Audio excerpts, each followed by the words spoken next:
औज़ुबिल्लाहिमिनश्शैतानिर्रजीम बिस्मिल्लाहिर्रहमानिर्रहीम। मतलब ओम शफ़ा में खुश आमदीद। लो जी अज़ीज़ दोस्तों, ये मैं तैयार कर रहा हूँ जी सिमुल फाल जर्द 6 माशा। और ये रेत है कढ़ाई के अंदर, इसके ऊपर ये अंडा देख रहे हो आप। तो ये मेरा दूसरा अमल है जी। तो इसमें करना ये है कि एक देसी अंडा लेके उसकी सफ़ेदी निकाल के, दूसरे अंडे की सफ़ेदी निकाल के एक ही अंडे के अंदर दोनों जर्दी डाल देनी है और उसके अंदर सिमुलफार ज़रद 6 माशा का टुकड़ा डाल देना है जी। और इतनी सी आग है, ये देखो, ये कंटिन्यू 18 घंटे चलने के बाद अंडा तब्दील किया जाएगा।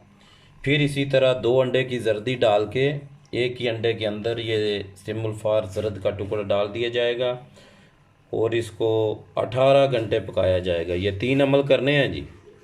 इसके बाद इंशाअल्लाह ताकत का ये ख़जाना है जी। दाना खसकास के बराबर इसकी मिकदार खुराक है जी। तो इंशाअल्लाह ये हर किस्म की कमज़ोरी को दूर करेगा और बहुत ही पावरफुल और ज़बरदस्त कुश्ता तैयार होगा जी। ये दूसरा अमल मैं कर रहा हूँ। इंशाअल्लाह इसके आगे जब ये निकलेगा तो मैं आपको कुश्ता भी दिखाऊंगा जी।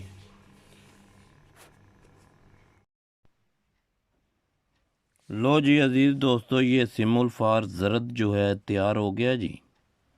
ये देखो, ये 6 अंडों की जर्दी में तैयार हुआ है जी।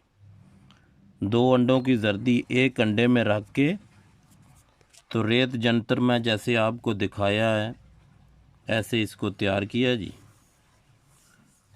और अल्हम्दुलिल्लाह भी इसको 5-6 घंटे खरल करके ये 6 ग्राम है। दाना कसकास बराबर इसकी मिकदार खुराक होगी जी।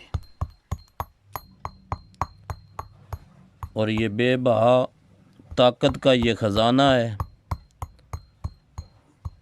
ये चाहे इससे कहा कि कोई कबड्डी खेले, एक्सरसाइज करे, कुछ भी करे, तो बहुत ही अच्छा इसका रिज़ल्ट है जी। अभी ये इंशाल्लाह 5-6 घंटे खरल करने के बाद दाना कसकास के बराबर इसकी मिकदार खुराक होगी जी। इसके साथ दूध घी का ज़्यादा से ज़्यादा इस्तेमाल होगा। तो ये अंडे की जर्दी में जब डाला गया इसको, तो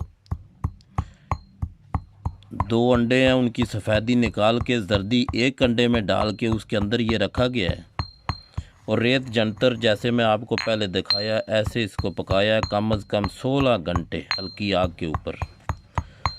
तो ये जर्दी में जब जर्दी उबाल हो के उसके बाद जर्दी से आयल निकला, आयल में ये मुदब्बर हुआ। ये 3 अमल किए मैं जी। 3 अमल करके तो अभी इसकी रगड़ाई होगी जी। ये देखो इसका कलर जी। अभी इसका जो खरल में जो इसका काम है वो होगा जी। इसके बाद इसकी एक कसकास के बराबर खुराक होगी जी।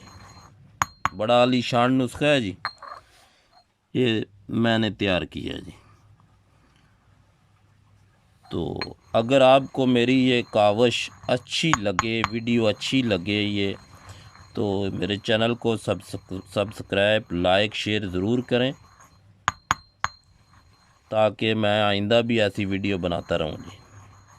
और वीडियो को आखिर तक देखा करें, क्योंकि कोई बात ऐसी होती है जो लास्ट में याद आती है। तो इसलिए ये देखो, आपकी दुआओं का तलबगार। अस्सलामु अलैकुम वरहमतुल्लाहि वबरकातुहू।